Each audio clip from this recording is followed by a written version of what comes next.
Quítame las manos de encima. El amor hay que ganárselo, dijo ella. Mi siguiente movimiento la puso patas arriba. Antes de empezar, por favor, suscríbete y dale a me gusta al vídeo. ¿Alguna vez has visto el mundo desmoronarse en completo silencio? Porque yo sí. Justo allí, en nuestra habitación tenuemente iluminada, donde lo único más fuerte que el tic-tac del reloj de pared era el latido de mi corazón. Intenté alcanzarla. A Rachel, mi esposa desde hacía 6 años, y ella se apartó como si mi contacto fuera veneno. Quítame las manos de encima, dijo secamente. El amor hay que ganárselo. Al principio, pensé que había oído mal. Mi cerebro intentó suavizar el escozor. Decirme que era sarcasmo, una broma, algo menos brutal. Pero su rostro decía lo contrario. Tranquila, fría, distante, como si yo ni siquiera fuera real. Parpadeé, intentando procesar. ¿Qué significa eso? Se dio la vuelta antes de responder, mientras se ponía la bata como si yo no mereciera la decencia de un contacto visual. Significa, dijo encogiéndose de hombros, que he terminado de fingir. Las palabras me golpearon más de lo que deberían. Retrocedí instintivamente, como si me hubieran empujado físicamente. ¿Fingir? Rachel, acabamos de cenar juntos hace 2 horas. Nos reímos. Dijiste que estabas cansada. Te arropé con un té. ¿Qué es esto? Ella no se inmutó. Simplemente caminó hacia su tocador, arreglándose el pelo, sin siquiera mirarme. Daniel, llevo años cansada. Esto no es nuevo. Simplemente no querías verlo.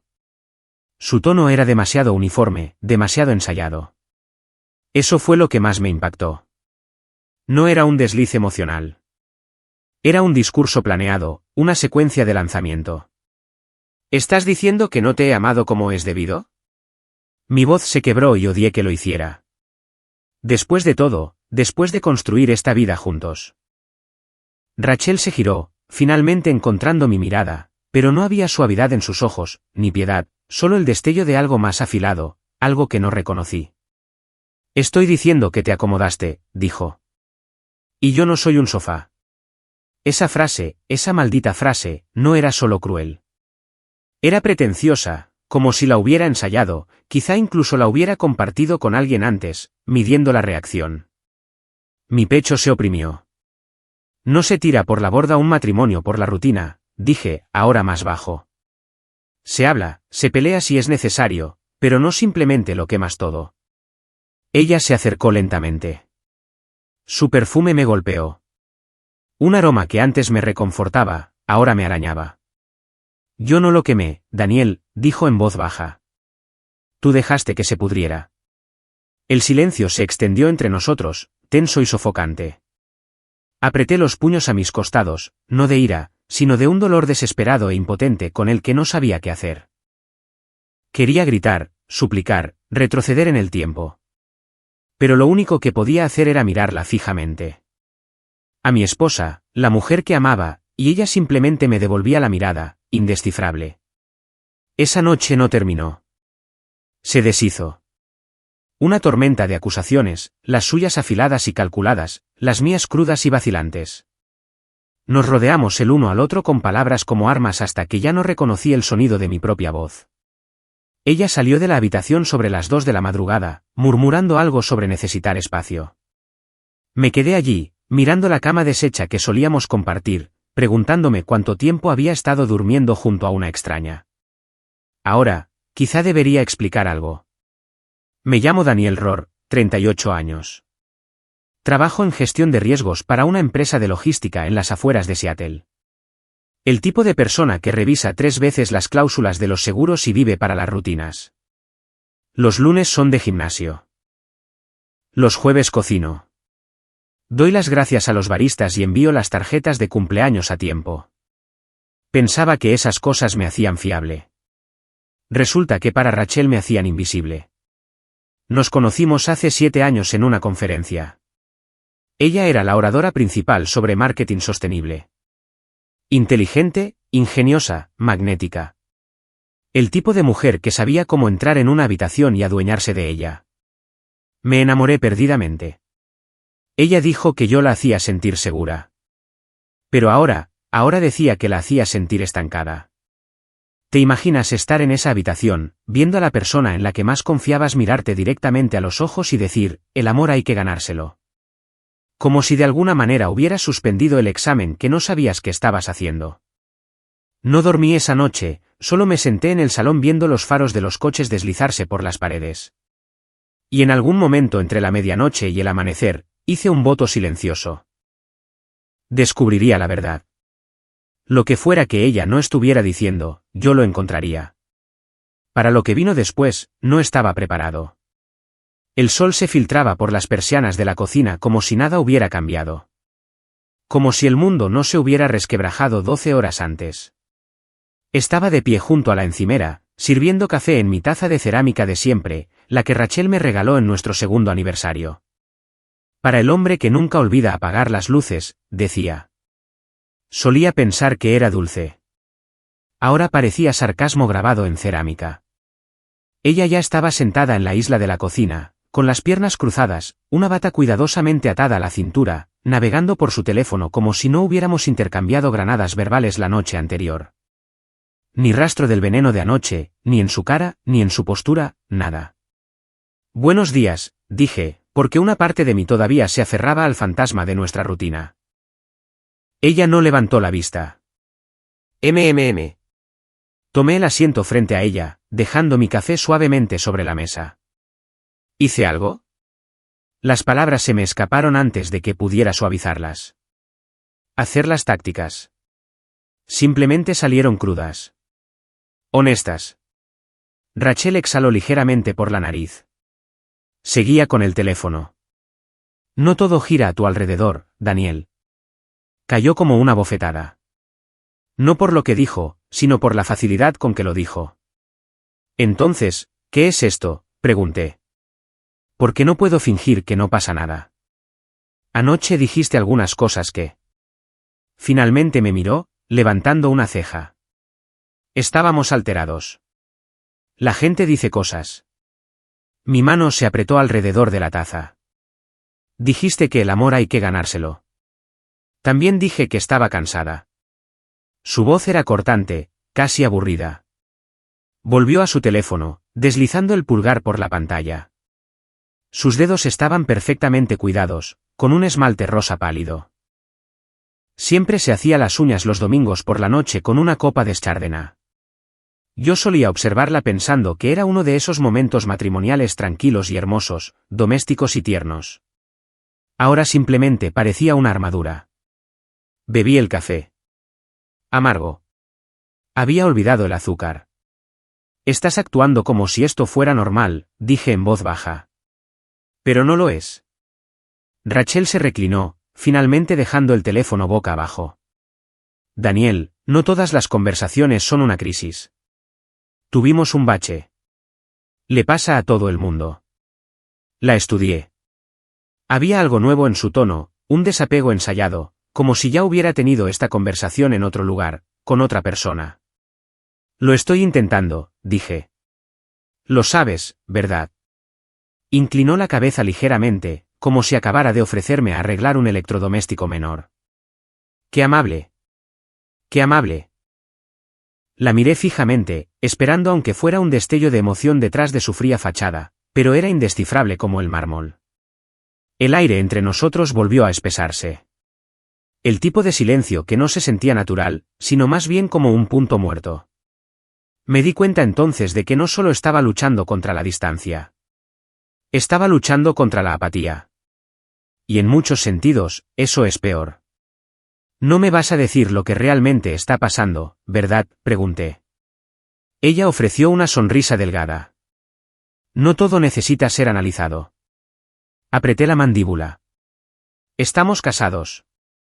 ¿Exacto? Se levantó, cogiendo su batido de la encimera. Así que quizá deja de actuar como si esta fuera tu primera decepción.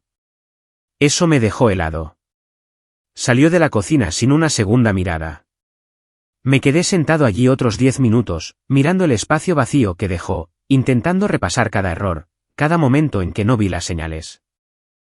Pero, ¿Qué haces cuando alguien ya ha reescrito la narrativa y te ha metido como si fueras un pensamiento de último momento? ¿Qué harías tú? ¿Por qué te diré lo que hice yo? Me senté en esa cocina, bebiendo café amargo, y me hice una promesa silenciosa. Si Rachel quería actuar como si no pasara nada, la dejaría. Pero estaría observando, y finalmente llegaría a la verdad, aunque doliera. Esa tarde, me encontré entrando en el aparcamiento de asfalto agrietado detrás del Mass Bar, nuestro lugar habitual desde la universidad.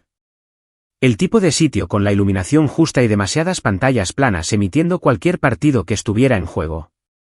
El jazz estaba bajo esa noche. Lo suficientemente suave como para difuminar las conversaciones de fondo, pero no lo suficiente como para ahogar tus pensamientos. Necesitaba ese tipo de ruido. Chris y Jordan ya estaban dentro, sentados en nuestro reservado habitual junto a la gramola. Jordan levantó su vaso cuando me vio, y Chris me hizo ese rápido gesto con la barbilla que siempre hacía cuando las cosas iban mal pero no quería decirlo en voz alta. Daniel, dijo Jordan, haciéndose a un lado para dejar sitio. Tío, pareces como si te hubiera atropellado un tren de mercancías. Casi, murmuré, deslizándome en el asiento. Más bien un tiroteo emocional desde un coche.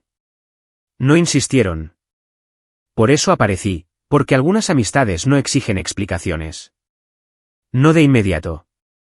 La camarera se acercó. Pedí el whisky solo de siempre.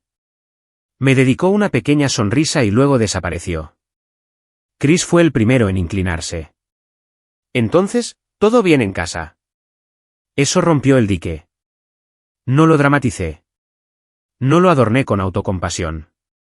Simplemente les conté lo que Rachel había dicho la noche anterior. Sus palabras. La forma en que me miró como si yo fuera un impuesto que no había esperado. El frío. Cuando llegué a la parte de, el amor hay que ganárselo, Chris soltó un silbido bajo. Jordan solo miraba su cerveza, negando con la cabeza. ¿De verdad dijo eso?, preguntó Chris, con las cejas arqueadas. Palabra por palabra, dije. Jordan finalmente habló. Eso es calculado, tío. No es solo dolor. Eso suena como una trampa. Asentí lentamente. Así es como lo sentí. Como si quisiera provocar algo. Empujarme a reaccionar. ¿Está intentando empezar una pelea?, preguntó Chris. No, dije, está intentando terminar algo silenciosamente, sin tener que admitir que ya lo hizo. Ambos se quedaron en silencio ante eso. Y por un momento, fue como volver a respirar, simplemente estar con gente que todavía me miraba como si yo importara, que no me observaba a través de una lente de juicio o indiferencia. Mira, quizá está pasando por algo, ofreció Jordan. Claro, dije. Pero cuando alguien a quien amas empieza a esconderse detrás de ese tipo de condescendencia, no lo olvidas. Chris se reclinó. Hablando en serio. Prométenos una cosa. ¿Qué? No dejes que reescriba esto. No dejes que te convenza de que todo es culpa tuya. Eso me golpeó más fuerte de lo que esperaba. Porque en el fondo, ya me estaba culpando. Eran casi las 11 cuando Chris apareció. Llegaba tarde, pero no de forma inusual. Chris siempre había funcionado con su propio reloj, lento en movimientos, agudo en mente. Se deslizó en el reservado junto a mí sin ninguna de sus bromas habituales. Sin saludo, solo una expresión sombría y su teléfono ya desbloqueado en la mano. Daniel, dijo en voz baja, casi en un susurro. No estaba seguro de si debía enseñarte esto. Esa sola frase hizo que se me hiciera un nudo en el estómago. Giró el teléfono, y así de simple, el ruido del bar se desvaneció. Todavía podía ver la televisión parpadeando por el rabillo del ojo, todavía oía el murmullo de las conversaciones y el tintineo de los vasos, pero nada de eso registraba, porque en la pantalla frente a mí, repitiéndose en un tenue resplandor, estaba Rachel en el coche de otro, besando a alguien que no era yo. No me moví, no parpadeé. Mis ojos se clavaron en la grabación. Granulada, tomada desde la distancia, pero inconfundible. Su cara, su pelo recogido detrás de una oreja, su mano en el hombro de él, un beso suave y prolongado que no dejaba lugar a interpretaciones. Era de solo unas horas antes. El teléfono de Chris tenía la marca de tiempo para demostrarlo. Chris mantuvo la voz baja. Un amigo mío hace patrullas de acompañamiento para una empresa de seguridad. Vio esto fuera de ese bar nuevo en la Quinta Avenida. La reconoció de inmediato. Me envió el vídeo. Asentí lentamente. El dolor no siempre llega como un grito. A veces es silencioso, un entumecimiento lento y progresivo. Lleva el abrigo que tenía puesto esta mañana, murmuré. Chris no respondió. Lo vi de nuevo, esta vez no para buscar claridad, sino confirmación. Parecía familiar y extraña a la vez.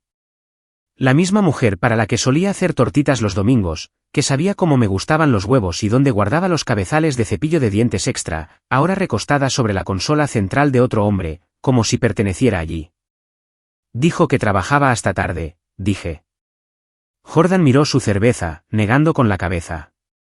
Increíble. Pero no lo era. Esa era la peor parte, porque una parte oscura de mí, la parte que había notado el ligero cambio en su voz, la distracción en sus ojos, la forma en que siempre mantenía su teléfono boca abajo ahora, ya lo había sospechado. Simplemente no había querido creerlo. No había querido ser ese tipo. Suspicaz y amargado. Pero ahora tenía un asiento en primera fila para ver la verdad. Sin excusas, sin ambigüedad. Gracias por no guardártelo, dije en voz baja. Chris asintió levemente.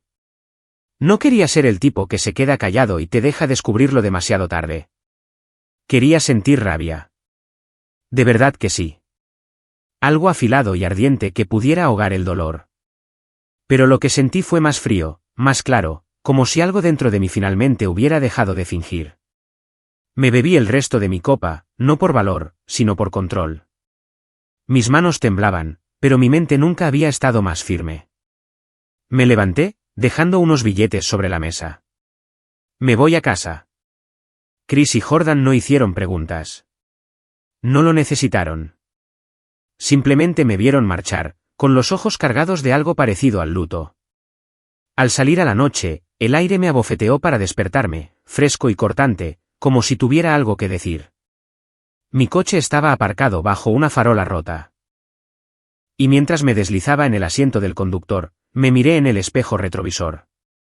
No vi una víctima. Vi a un hombre que sabía exactamente lo que venía después. La casa estaba en silencio cuando entré. Demasiado silenciosa. El tipo de silencio donde incluso tus pasos parecen estar invadiendo un espacio ajeno. Rachel estaba en el salón, acurrucada en el sofá seccional con una manta sobre las piernas y una copa de vino en la mano. Levantó la vista cuando entré, como si yo llegara tarde a una reunión a la que no sabía que había sido convocado. Hola, dijo, como si el aire entre nosotros no estuviera envenenado, como si yo no la hubiera visto besándose apasionadamente con otro hombre menos de 3 horas antes. No dije nada, simplemente pasé a su lado, tranquilo y sereno, por el pasillo hasta nuestra habitación. Abrí el armario, cogí la bolsa de lona que usábamos para los viajes de fin de semana y empecé a meter sus cosas. Camisas, pantalones, cargadores, productos para el cuidado de la piel, cada trozo de su vida que ya no pertenecía bajo este techo. Detrás de mí, oí que su voz se hacía más fuerte. Daniel, ¿qué estás haciendo? Seguí en silencio, firme. Para cuando apareció en el umbral, con los ojos muy abiertos y los brazos cruzados, yo estaba cerrando la cremallera de la bolsa. Se rió, con una risa aguda e incrédula. ¿Es este tu gran momento? Tu pequeña rabieta porque he llegado tarde. Cogí la bolsa y pasé a su lado sin responder. La puerta principal se alzaba como una línea de meta. Me siguió, todavía hablando. ¿En serio, vas a empaquetar mis cosas sin siquiera hablar conmigo primero? Abrí la puerta principal. El aire nocturno entró de golpe, como un refuerzo. Fresco, limpio, honesto. Rachel estaba a unos metros detrás de mí, con los brazos todavía cruzados como si estuviera interpretando enfado para una audiencia. Dejé la bolsa en el porche, me giré hacia ella y finalmente hablé. ¿Te vas ahora? Ni siquiera parpadeó. Vaya, eres un inseguro. ¿Lo sabías? ¿Qué? ¿Se me olvidó responder un mensaje? Y ahora me echas como un marido de comedia de situación. Incliné la cabeza, estudiándola. El tono burlón, la suficiencia forzada. Era una tapadera, demasiado brillante, demasiado audaz para ser real. Vi el vídeo, dije secamente. Eso le borró la sonrisa de la cara. Por una fracción de segundo, apretó la mandíbula. Luego se burló. ¿Qué vídeo? No nos insultes a los dos, respondí. Rachel caminó lentamente hacia la puerta, con los brazos cayendo a sus costados. ¿De verdad tenías a alguien espiándome? No, dije. Pero no todos a los que traicionas se quedan callados. Se quedó en el umbral, mirando la bolsa como si la hubiera traicionado. ¿Y qué? Un beso y ya eres la víctima. Mi voz se mantuvo firme. No soy una víctima. Soy el tipo que merece algo mejor. Rachel parpadeó, su bravuconería flaqueando. ¿Hablas en serio? Estoy tranquilo, dije. ¿Qué es peor? Me miró fijamente, esperando una pelea. Quizá esperando emoción, suplicando una prueba de que todavía tenía un hilo del que tirar, pero no le di nada. Con un encogimiento de hombros final, pasó a mi lado, cogió la bolsa y se dio la vuelta sin decir una palabra más. Ni una lágrima, ni una súplica, solo ese mismo desapego frío que había llevado durante semanas. Se adentró en la noche sin mirar atrás. Y yo me quedé en el umbral, dejando que el silencio se asentara. Mi corazón martilleaba, pero mis manos estaban firmes. Por primera vez en semanas, la casa no parecía una trampa. Parecía mía de nuevo. Cerré la puerta, me apoyé en ella y solté la respiración más lenta que jamás había tomado. No era triunfo. No era paz, pero era el comienzo de ambas. Lo primero que noté después de que se fuera fue el silencio. Ya no era pesado, no como lo había sido en las últimas semanas cuando Rachel se refugiaba detrás de su teléfono o suspiraba durante las conversaciones como una prisionera esperando la libertad condicional. Este silencio era diferente. Ni cálido, ni frío, simplemente limpio. Un silencio que no acusaba ni evitaba. Simplemente era. Me quedé en el pasillo un rato, mirando la puerta por la que acababa de salir, esperando sentir algo grande. Duelo, furia, arrepentimiento. Pero no llegó. En cambio, había una extraña calma constante dentro de mí, como si mi pecho hubiera estado lleno de estática durante meses y alguien finalmente hubiera encontrado el interruptor para apagarlo. Caminé lentamente por la casa, como si la viera por primera vez. El sofá todavía tenía la marca de donde ella se había sentado. Una taza manchada de lápiz labial descansaba en la mesa de café, medio llena de su Cabernet favorito. Su bufanda todavía estaba colgada en el respaldo de una silla del comedor. No me apresuré a recoger sus cosas. No limpié la casa de su presencia como si fuera la escena de un crimen. Simplemente lo dejé estar. Me preparé otra taza de café, no porque necesitara cafeína, sino porque necesitaba algo que sostener. Mientras la máquina siseaba y gorgoteaba detrás de mí, miré por la ventana de la cocina hacia el patio trasero. Las luces del jardín todavía estaban encendidas, iluminando el patio donde solíamos compartir tranquilas mañanas de domingo. Debería haberme dolido, pero todo lo que sentí fue una extraña ligereza, como si mi cuerpo finalmente estuviera exhalando después de meses de contener la tensión. Me senté en la mesa de la cocina, envolví mis dedos alrededor de la taza y escuché el zumbido del refrigerador, el zumbido distante de la vida avanzando. Rachel no llamó. No envió mensajes de texto. Y yo no miré. No fue el orgullo lo que me impidió contactarla. Fue algo más profundo. Dignidad, quizá, o simplemente agotamiento. Había pasado demasiado tiempo tratando de arreglar una versión de nosotros en la que solo yo creía. Ahora, había terminado de intentarlo. Dormí en mi lado de la cama esa noche, bajo el mismo edredón que elegimos juntos. Y por una vez, no me desperté en mitad de la noche preguntándome en qué me equivoqué. No repasé conversaciones ni analicé el tono de su voz. No miré nuestras fotos antiguas, buscando el momento en que ella se desconectó. Simplemente dormí, profundo y sin sueños. Cuando llegó la mañana, me desperté antes de la alarma. No por inquietud, sino por claridad. Me vestí lentamente. Sin prisa, sin actuación, solo vaqueros, una camisa de botones y ese viejo cinturón de cuero que ella siempre decía que estaba demasiado gastado, pero que nunca dejé de usar.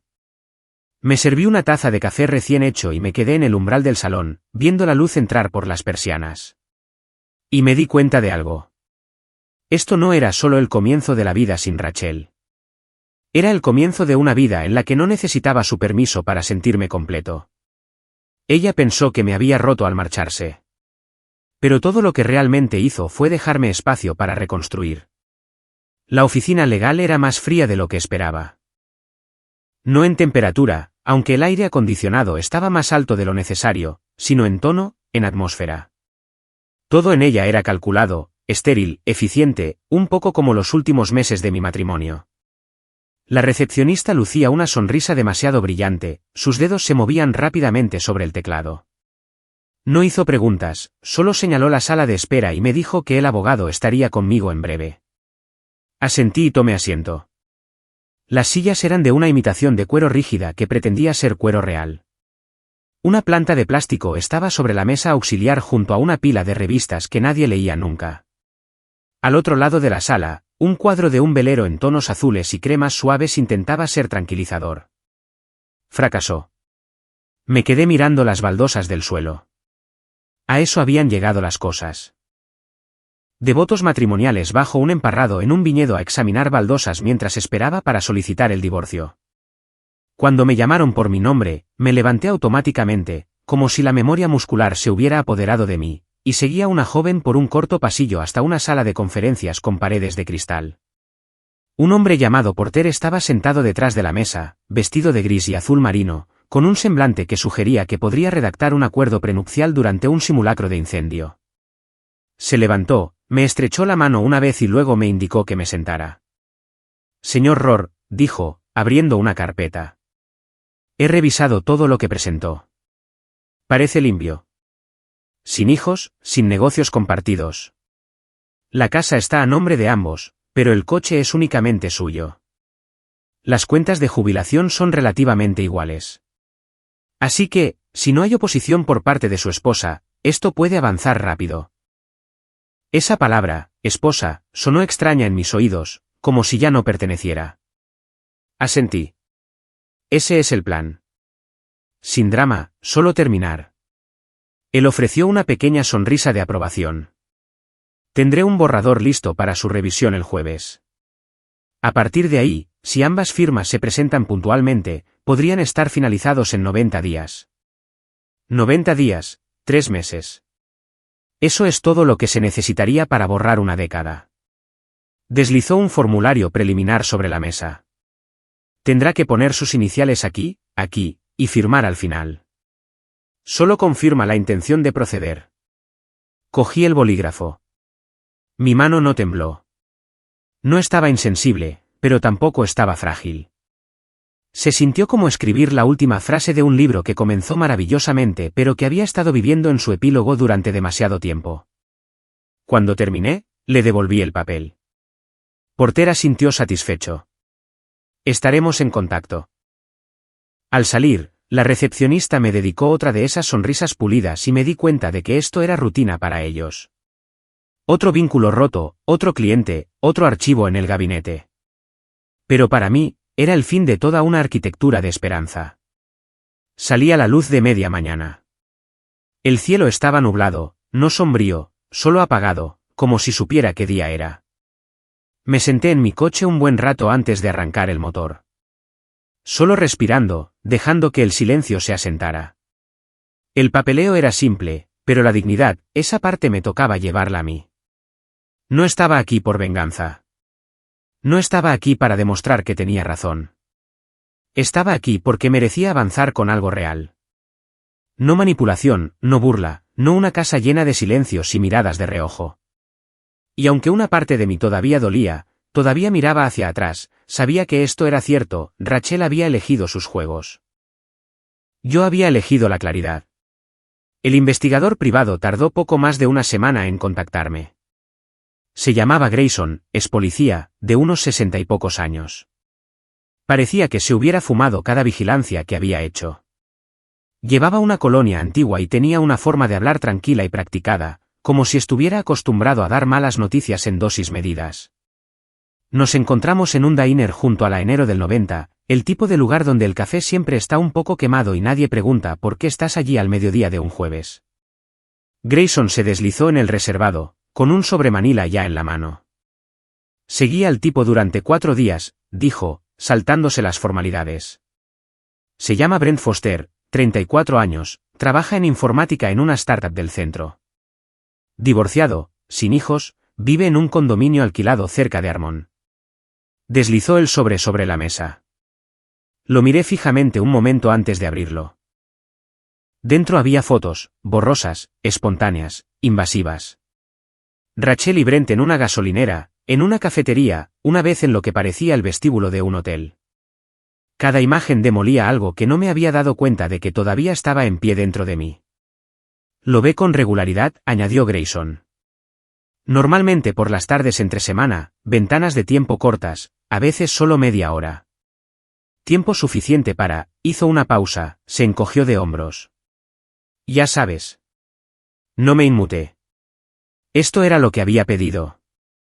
Esta, dijo, tocando la última foto, es de anoche.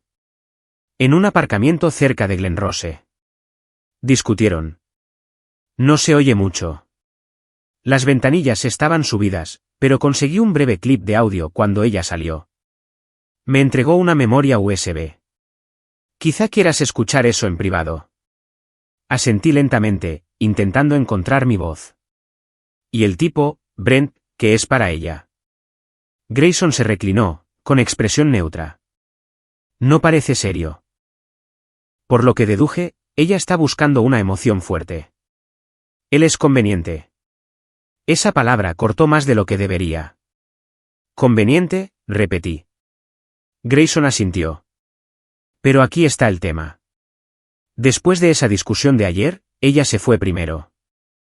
Él se quedó en el coche un buen rato. Como si no supiera qué le había pasado.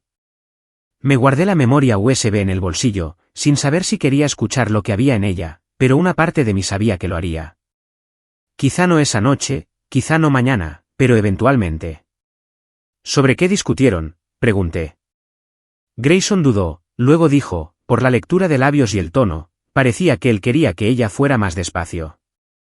Ella le gritó, dijo algo como, se suponía que esto era divertido, no para lidiar con las consecuencias. Miré por la ventana como la lluvia comenzaba a golpear el cristal. Lenta al principio, luego constante. Grayson se terminó el café de un trago. Ella no está en esto por amor, Daniel. Eso está claro. No respondí de inmediato, ¿por qué? ¿Qué dices cuando te das cuenta de que nunca fuiste la historia, solo el telón de fondo? Pagué la cuenta, le di las gracias y salí del diner con la memoria USB quemándome un agujero en el bolsillo de la chaqueta. El viaje a casa fue borroso.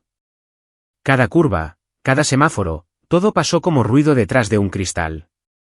Aparqué en la entrada, apagué el motor y me quedé sentado. Esa frase seguía resonando en mi cabeza.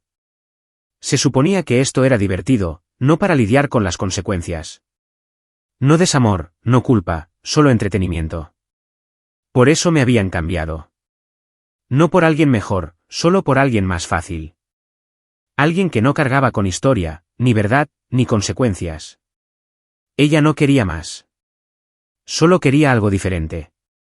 Y quizá esa fue la parte más cruel.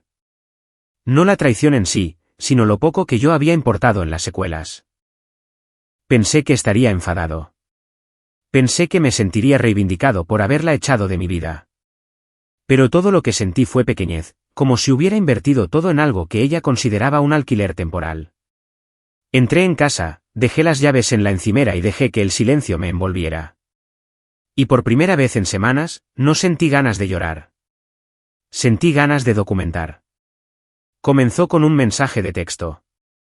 Solo el nombre de Rachel iluminando mi pantalla como si nada hubiera pasado. Sin asunto, sin disculpa, solo, hola, espero que estés bien. Lo miré durante mucho tiempo. No fue la curiosidad lo que me dejó paralizado. Fue el reconocimiento, porque conocía ese mensaje, no las palabras, sino el patrón. Era el comienzo de su bucle. Siempre volvía eventualmente, no por amor, sino por costumbre, por la necesidad de seguir importando. No respondí de inmediato. Esa tarde, envió otro. Pasé por casa. Tu coche estaba allí, pero no había luces encendidas. ¿Todo bien? Tampoco respondía ese. Para el final de la semana, había pasado a la nostalgia. ¿Recuerdas ese fin de semana en Oregón cuando nos pilló la lluvia y terminamos bailando junto a esa vieja gasolinera? Sí, lo recordaba. También recordaba cómo se burló de mí hacía 2 semanas por vivir siempre en el pasado. El silencio debió de ponerla nerviosa, porque el siguiente mensaje llegó con una foto, una imagen nuestra de ese viaje, mi brazo alrededor de ella, ambos riendo de algo fuera de cámara. Parecíamos felices, porque en ese momento lo éramos. Pero ese hombre de la foto no había conocido a Brent. No había hecho una maleta y la había puesto en el porche. No había oído a su esposa decir que el amor había que ganárselo. No respondí. Así que Rachel cambió de táctica.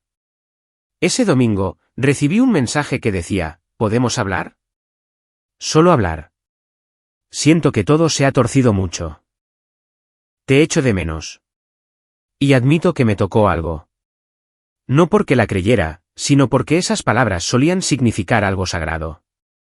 Solían venir de la misma mujer que me trazaba la mandíbula con los dedos por la mañana, que susurraba promesas en mi cuello. Que sabía qué cereales guardaba escondidos en el fondo de la despensa cuando decía que estaba a dieta. Pero ahora venían de alguien que veía la disculpa como estrategia, el arrepentimiento como palanca. Así que respondí. No con calidez, no con crueldad, solo con control. Si hay algo relevante para el papeleo del divorcio, envíame un correo. De lo contrario, te deseo lo mejor. 3 minutos después, las burbujas de escritura aparecieron de nuevo, luego desaparecieron, luego reaparecieron. Y finalmente, llegó un mensaje más. Vaya, qué frío. Supongo que este es quien eres ahora. No respondí, porque sí, ese es quien soy ahora. Frío. No por venganza, sino por claridad.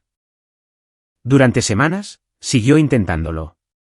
Pequeños mensajes de comprobación, intentos de reescribir la historia. Solo quería decir que estoy orgullosa de cómo has manejado todo esto. Siempre has sido el estable. No tienes que ignorarme para demostrar algo. Cada uno, una sutil vuelta de tuerca al cuchillo envuelto en seda. Cada uno, archivado en una carpeta en mi portátil. Sí, documenté cada una de sus mentiras. Cada frase con cebo. Cada marcha atrás disfrazada de amabilidad. No para usarlas como armas, sino para verlas. Para tener evidencia del libro de contabilidad emocional que solía ignorar. Los años de culpa disfrazada de gracia. La forma en que convertía la verdad en narrativa. Ya no necesitaba ganar. Solo necesitaba recordar. Y recordar era, finalmente, benditamente, suficiente. La invité a cenar. Sin pretensiones, sin disculpas, solo un breve mensaje. Si de verdad quieres hablar, ven el viernes a las 7 de la tarde. Respondió en menos de 5 minutos. Allí estaré. Pasé todo el jueves preparándome. No la casa, sino a mí mismo. Mentalmente, emocionalmente. Repasé cada mensaje que había enviado. Cada vez que intentó convertir la culpa en cebo, cada vez que llamó fría a mi dignidad. Y cuando llegó el viernes, preparé el escenario exactamente como ella esperaría.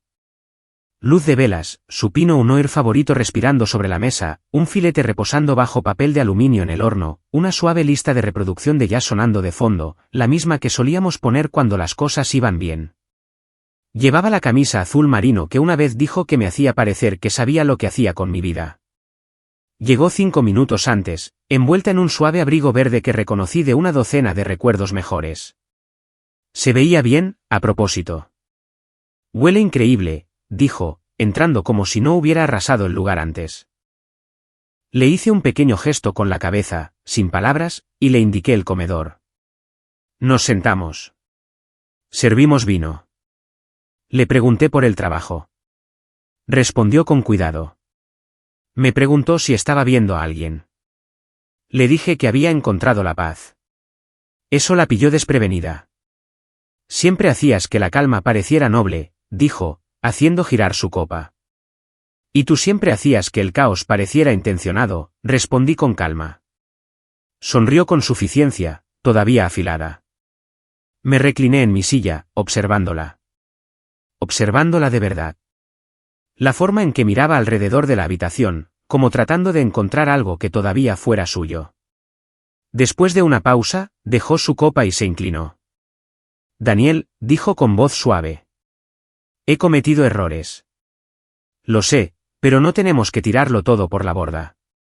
La gente se recupera de cosas peores. Incliné la cabeza. Se acercó más, demasiado cerca, y puso una mano en mi rodilla, como solía hacer. Su voz bajó. Todavía te quiero, susurró. Y luego se subió suavemente a mi regazo, rodeándome los hombros con sus brazos como si nunca nos hubiéramos desmoronado. Fue una buena actuación. Pero fue solo eso, una actuación.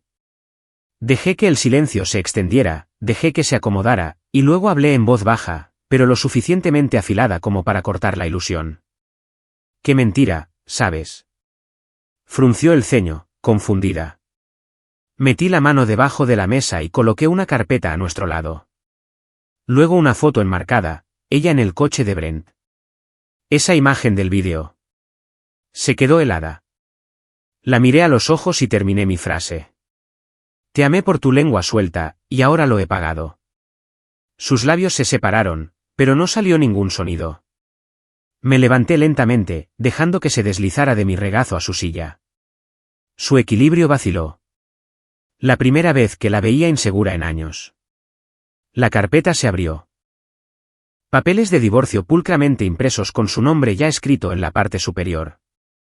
Los miró fijamente, luego a mí. ¿Planeaste esto? No, dije.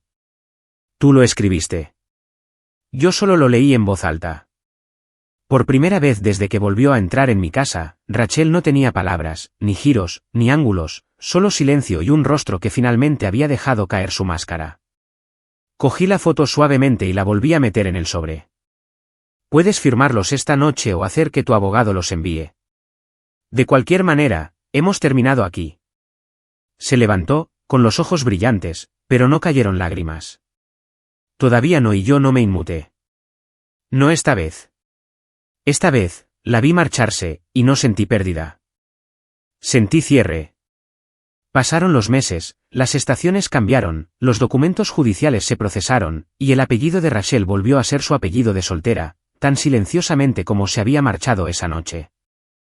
No hubo drama en los tribunales, ni un estallido final, solo firmas, escaneos y silencio. Exactamente como yo quería. Es extraño como es la sanación. No es música triunfal ni estar en la cima de una montaña gritando al viento. Es más simple. Es prepararse el café por la mañana y darte cuenta de que no pensaste en lo que ella querría. Es doblar la ropa sin narrar lo que ella solía hacer de manera diferente. Es escuchar tu nombre en la risa de otra persona y no prepararte para el impacto. Un viernes por la noche, me encontré de nuevo en el Mass Bar. El mismo reservado, los mismos amigos. Chris ya iba por la mitad de su segunda cerveza cuando llegué. Y Jordan había avisado a última hora por un drama infantil, lo que todos estuvimos de acuerdo en que probablemente era el código para una noche de cine con palomitas y 0 interrupciones. El hombre del momento, dijo Chris mientras me deslizaba en el asiento frente a él. Pareces menos atormentado. Me reí entre dientes. Ese es el objetivo. La camarera nos trajo nuestras bebidas y Chris levantó su vaso, por los nuevos comienzos. Chocamos los vasos y el momento se alargó. Nunca te lo agradecí como es debido, dije, por enseñarme ese vídeo, por no quedarte callado. Chris negó con la cabeza. Tú habrías hecho lo mismo por mí. Aún así, dije, ese silencio que rompiste. Me salvó, no solo de ella, sino de convertirme en alguien que ignora lo que tiene delante. Él asintió, pensativo. Es fácil no ver las grietas cuando estás dentro de la casa. Bebí un sorbo de mi cerveza, dejando que el calor se asentara. ¿Sabes qué es lo más loco? No la odio. Chris levantó una ceja. No. No, dije. Simplemente por fin la veo con claridad. Con eso es suficiente. La verdad era que el odio consume energía. Energía que finalmente estaba invirtiendo en cosas mejores. Como redescubrir quién era yo sin compromisos. Como reconstruir mis fines de semana sin comprobar el estado de ánimo de otra persona. Como aprender que la paz no es solo la ausencia de ruido. Es la presencia de uno mismo. El bar bullía a nuestro alrededor. Caras conocidas. Música baja. La reconfortante mundaneidad de la vida avanzando. Y en ese pequeño rincón, con una cerveza a medio terminar y el zumbido del jazz flotando en el aire, sentí algo que no había sentido en mucho tiempo. Limpio. No feliz. No eufórico, simplemente limpio. Chris se reclinó, estirándose. ¿Y bien, qué es lo siguiente? Sonreí. Lo que yo quiera. Y por primera vez en años, lo decía en serio. Si esto te hubiera pasado a ti, ¿te habrías quedado en silencio o habrías puesto un límite como Daniel? Déjame saber en los comentarios de abajo.